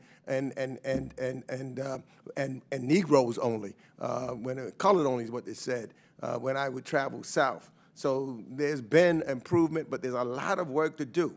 The challenges that's faced by our foreign affairs and national security agencies in creating a more diverse workforce, they're not new. They're not new. They're persistent for decades, and progress has happened, but it's slow. It's slow. And as you know, one of my key priorities has been to address recruitment challenges, but also the barriers to promotion to the mid and senior levels. These barriers have created challenges to retention of a diverse workforce and limited the department from fully leveraging their contributions over time. And guess what? In my years in Congress, I've worked with many administrations and many secretaries of states. Not only has it been Madeleine Albright or Hillary Clinton, but I've worked with Condoleezza Rice on the same problem. I've worked with Colin Powell on the same issues. Democratic administrations, and I've worked with Trump administration. They acknowledged it. Yeah. Congress has played an important role in collaborating with the Department of State in advancing diversity and equity and inclusion and accessibility in various Democratic and Republican administrations. So the partnership has yielded real results. State now offers, as you've indicated, paid internships. It has expanded on how and where it offers the Foreign Service exam, accessibility. State has begun conducting exit interviews to understand why employees are leaving, and has stood up a retention unit so that it is able to retain the talent it has spent so much time and money to cultivate. Underpinning these changes is the use of comprehensive data. And while I am pleased by the progress that has been made, we know, you know, the work is not finished. Data continues to show that African Americans and Americans of Hispanic origin continue to be severely underrepresented at the senior levels of the Foreign Service. And I'm eager to hear more, Ambassador, on how the efforts of the CDIO efforts are advancing equity and inclusion at state and how we can address that in Congress. But I'm running out of time. And what I am concerned of is what's happening throughout the country and happening even at this committee's oversight, diversity, equity, inclusion work. What's happening is becoming wrongfully politicized and increasingly mischaracterized as progressive ideology or a contest between supposedly woke and anti-woke forces. Successive administrations have recognized the importance of increasing diversity as well as fostering a culture of equity and inclusion to better enable the State Department to deliver on its national security mission. That's what this is about. That's making America better, moving better, showing the world the example of the United States of America and its inclusion and diversity. And I thank you, and I yield back. I thank the ranking member. Chair now recognizes Mr. Davidson for 5 minutes. Thank you, Chairman. Ambassador, you're here today. I just say, under your leadership, the State Department's implemented its DEIA strategic plan last September, announcing that part of its implementation would be, quote, establishing the advancement of DEIA as an element for all employees as part of their job performance criteria, career advancement opportunities, and senior performance pay. Why do you believe it is appropriate or necessary for every single State Department employee to be evaluated on advancing the DEIA framework? Congressman, thank you for the question. I do want to acknowledge the truth of what Congressman Meeks said, which is that this work started before this administration. DEIA, as part of the measure of being prepared for promotion, for leadership in our organization, has been part of our precepts since 2018. The prior administration had it included. It was not a standalone. It was woven in and among other aspects of good management. I'll grant you, I mean, some of the ideas probably go back to Rudy Deutsch and the Long March Through the Institutions. But why do you believe it's important? I don't want a history lesson. I want to know why you think it's important that every single employee has this tied to their employment at the State Department.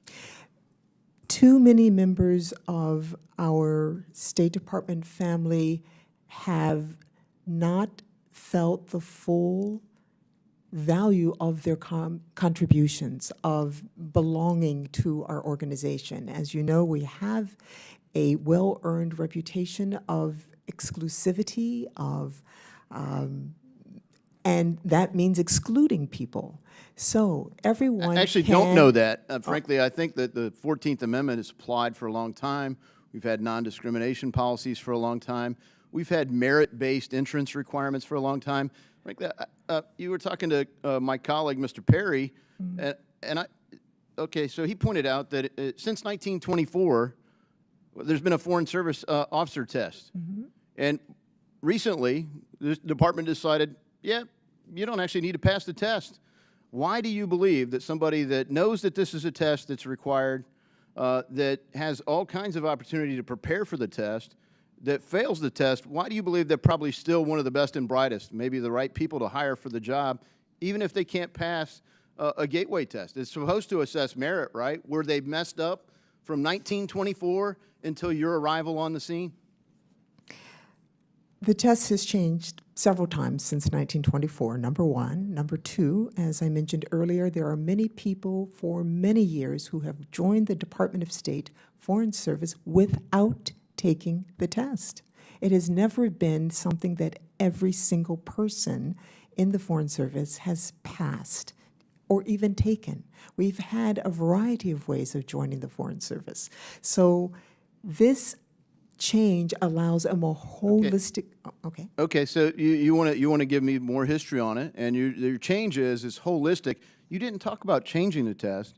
You talked about it's okay if you fail the test. You didn't say we need a test that actually incorporates things that we're somehow missing. We've looked in the field, and apparently people don't realize that the State Department actually needs to be focused on accomplishing the national security interests of the United States of America.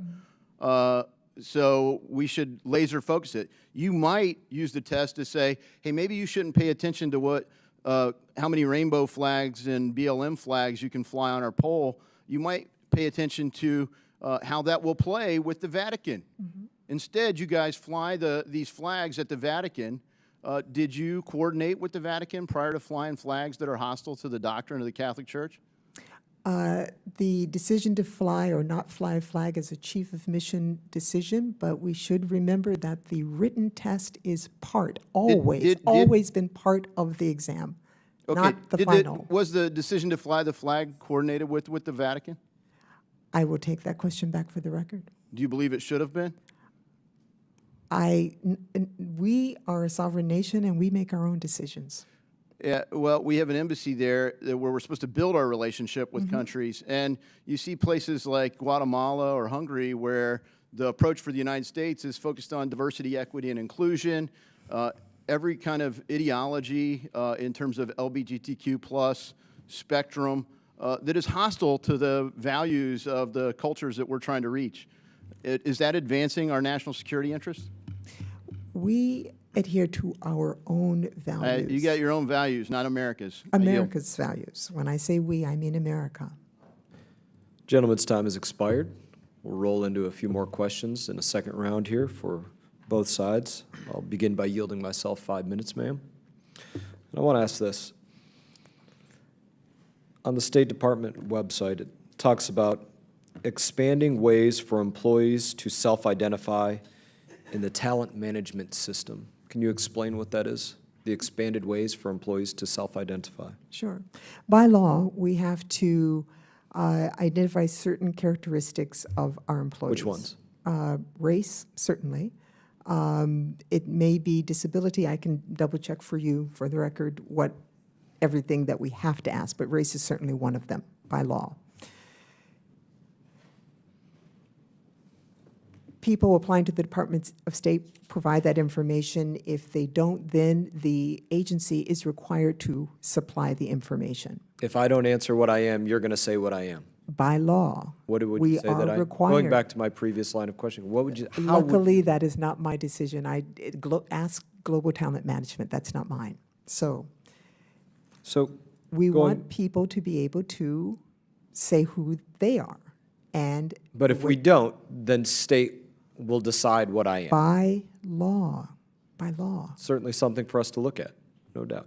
I want to continue on this line of questioning, again, going off state's website. Core component of the department's DEI plan is establishing the advancement of DEI as an element for all employees as a part of their job performance criteria. Yes. How is DEI job performance criteria? How do you evaluate? And let me ask this maybe a little bit more specifically. I said it before. If somebody uses the wrong pronouns, is that a negative hit on them? If an individual believes that a man can't be a woman or a woman can't be a man, is that a hit on their DEI job performance criteria? Am I missing the mark on that? Tell me a little bit about it. I believe we either are working on, have recently put out, OPM has put out a policy on the use of pronouns and does urge that the desired pronoun of the individual be used. But There's is this no- a there's- hit on their, the establishment of job performance criteria, an employee being evaluated, job performance criteria, I career will advancement opportunities? It may be, I cannot say, because I would not, it does contribute to, it can contribute to a hostile work environment, according to OPM, so that's there. It might be a performance, it might be a conduct issue, so I cannot say definitively that would have, I cannot say definitively what impact that would have. You used the term previously, microaggression. Is it microaggression to use a pronoun that somebody is not but asks to be called? That would depend on the individual. Some things that I don't get bothered by, other people do. So it's an So individual this comes down to what assessment. somebody reports. If somebody reports No, it as microaggression, I don't know that that's a real report, but okay, yeah. that would be. It might just, I urge people bring their best selves to work, the things that are going to help people stay focused on the job at hand. Have you made State Department more diverse? I hope I've made it more inclusive. To become more diverse does indeed take time. The civil service, people don't turn over every day, every week, or every year for that matter. Good things So take time. Have you made it more diverse?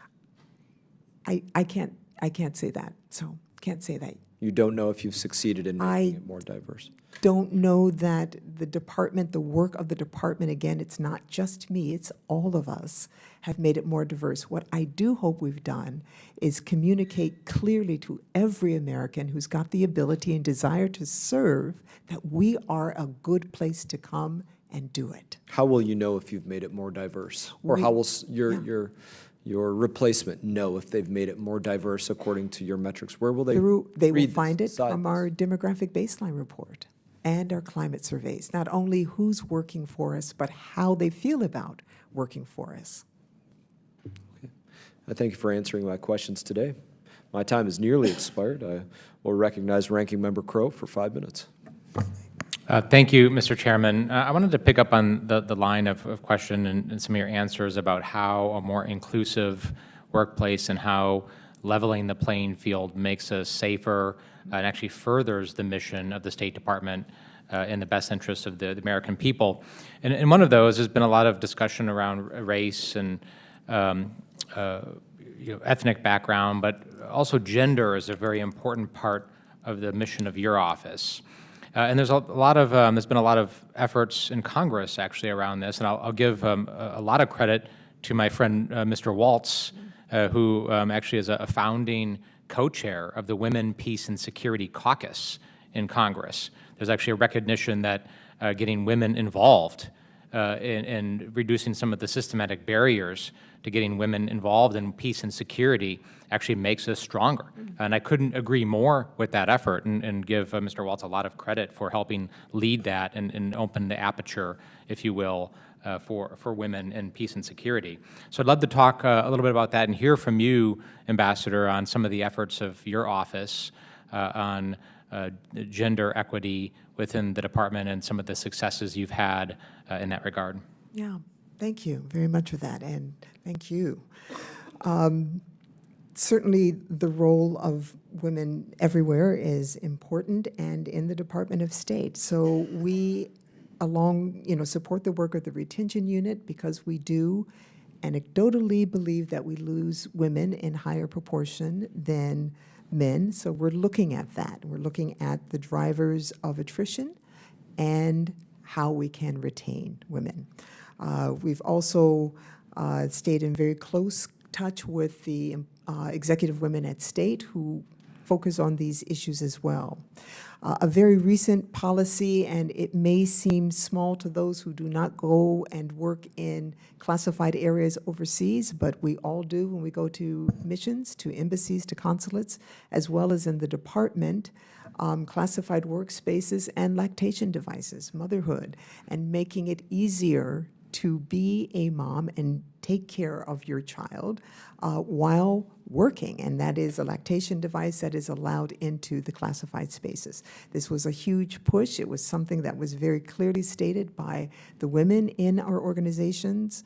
That's something that either they have need now, or may need in future, and want to make sure that they don't have to make career decisions based on whether they're going to be overseas or not. So that's something that's been really important. One of the things we're looking at, of course, is housing. A couple of things. One, to ensure that every mission has a house that is accessible, depending on what our employees need. And my staff has worked really hard on working with other bureaus in the department to put that together. Bathrooms that are accessible, that are all gendered, single use, all gendered, and also have water in them for ablution or other purposes that can be used for any number of groups within the department that help them do their jobs better with fewer distractions, fewer time delays. So we will look for what comes out of the retention unit to take additional steps from there. But absolutely making sure that we all can do our jobs without additional burdens and distractions is a focus. Thank you for that. And you've had a career that spanned over 30 years at the department. I would love to just hear from you in the final time that we have on how the landscape has changed for women at the department over the last 3 decades. Oh my goodness. Well, nobody thinks I'm their secretary anymore, so that is a wonderful change, I must say. One of the challenges still is that you can walk into a room and see few women inside. So that hasn't changed as much as I would have liked, but I also walk into many rooms where there are half of the room is female. And that means that we are really getting the people in place that should be there. We have a lot to contribute. I'm a NEA hand, so NEA has always been forward-leaning with sending women around the world, trusting our capabilities, our language ability, our cultural effectiveness.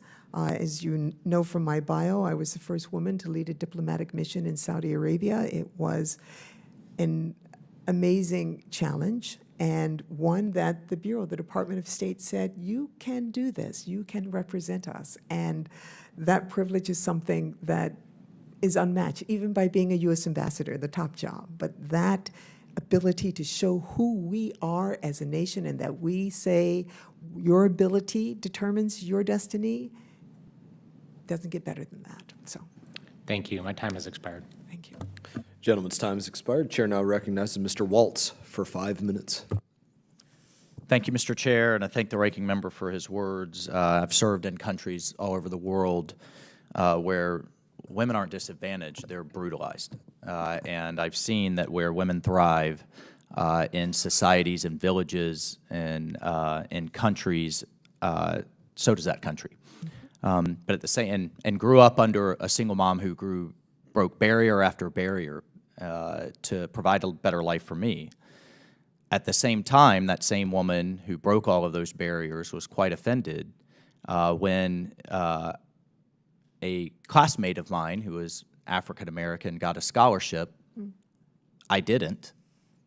She had a lower score than I did, even though this classmate came from a very financially well-off background, and we certainly did not. We used to have to sell things to afford grocery money.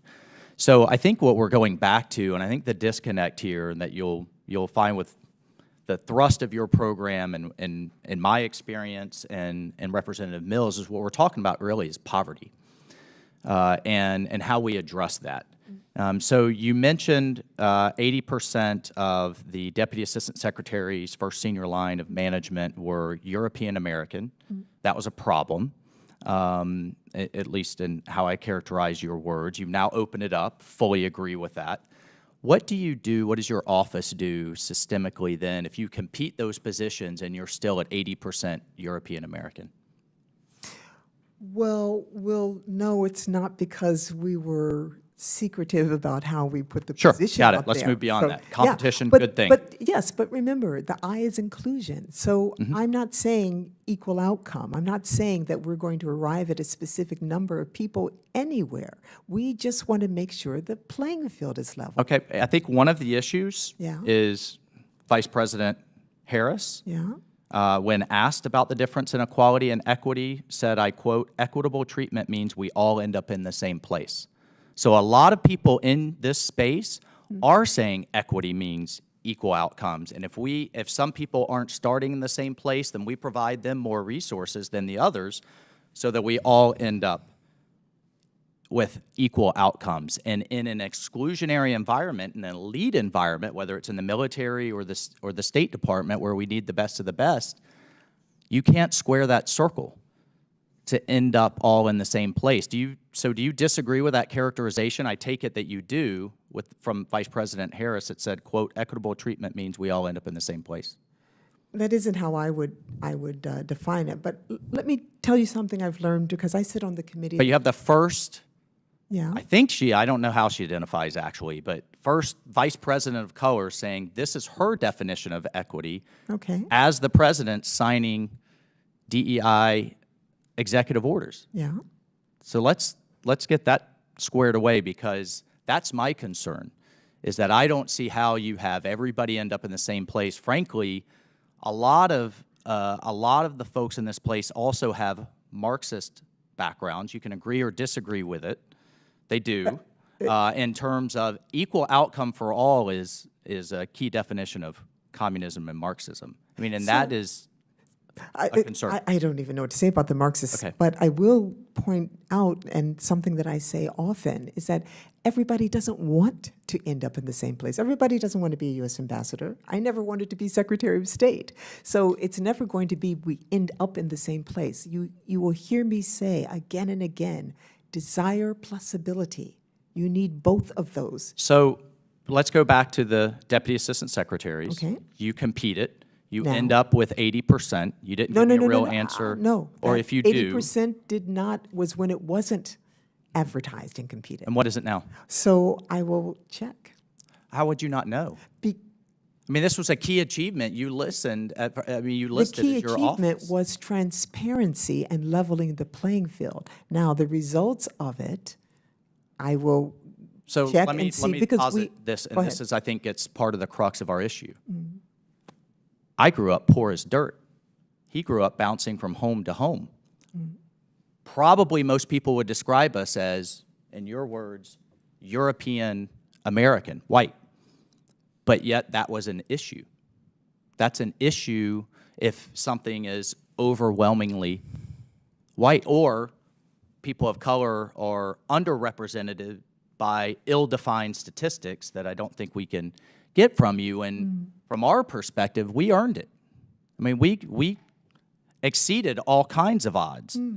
But yet a lot of people in the space would tell us we're privileged because of our skin color. I didn't feel privileged growing up. People in the poorest county in Florida don't feel privileged at all. And so how long do we atone for the sins of the past with the current generation is a very key question. And we can't fight discrimination from the past or even discrimination today with more discrimination. And that is, you will always hear from us as a fundamental issue that we will seek to fight against. Thank you, Mr. Chairman. I yield my time. Gentleman's time has expired. Chair now recognizes Mr. Mills for 5 minutes. Thank you, Mr. Chair. Madam Ambassador, in an interview with Foreign Policy magazine, you stated that you're going to reward it or you're going to hold people accountable for not doing it with regards to DEI. Can you please explain what that means and how is it being rewarded and how are people being held accountable? So it is my strong belief that DEIA is an essential element of good management and leadership. It means getting the best out of all of your people. It means putting in place a level playing field so that those with desire and ability can serve and do it well without distraction. Because that's what, whether it's microaggressions or discrimination, harassment, bullying, all of these toxic work issues, it's distraction from the job at hand. Now, I noted that you continue to punt towards the Office of Global Talent Management, and you list building a diverse workforce as a key focus and is demanding the bulk of the department's request. Again, you're asking in the fiscal year 24 for a $76 million budget, but you're actually allocating $55 million, the bulk of that, over to the Office of Global Talent Management. But my question is why should Congress fund an office that many Americans believe is counterproductive to the mission of the State Department, which is to protect and promote the U.S. security, prosperity, and democratic values through international policy? I would say probably lack of understanding of what we do and how well we do it. We are a convener. We bring together, looking into issues. As I said, we don't resolve specific problems, but we bring together the different elements within the building, provide. An example, of course, is this Deputy Assistant Secretary change, where it was my office that led the improvement of transparency and accountability, leveled the playing field for that. That process has been in place presumably for many years. That is what we found to be the case when we arrived. Global Talent Management has been around forever, other bureaus, and so they didn't get after it. We are looking at it. This is our job to ensure, to look after where the playing field is not level. No one else has that specific focus and portfolio. And I apologize, but lowering the standards on test evaluations, for example, isn't getting the best and brightest, as has been pointed out. And I will also say that, you know, I sit on the House Armed Services Committee as well as this committee here in the Foreign Affairs.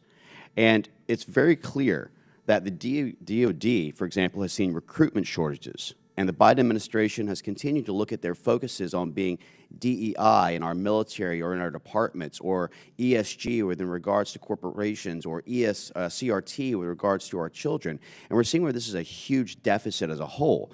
I can tell you, you can't combat racism with racism, regardless of skin color, gender, or political affiliation and ideologies. And I can tell you that for me, the Department of State should be focusing its security on the ideas of prosperity, Democrat values, international diplomacy. And that's why I think that what they're trying to do within your department and within the Office of Global Talent Management is not only counterproductive and contrary to American goals, but I myself would never vote in favor to allocate a single dollar towards these types of things that I find to be divisive.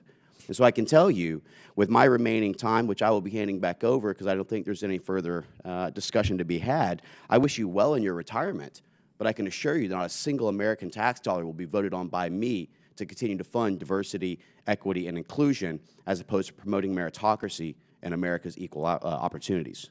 With that, I yield my time. May I answer? Yes, please, ma'am. Thank you. I would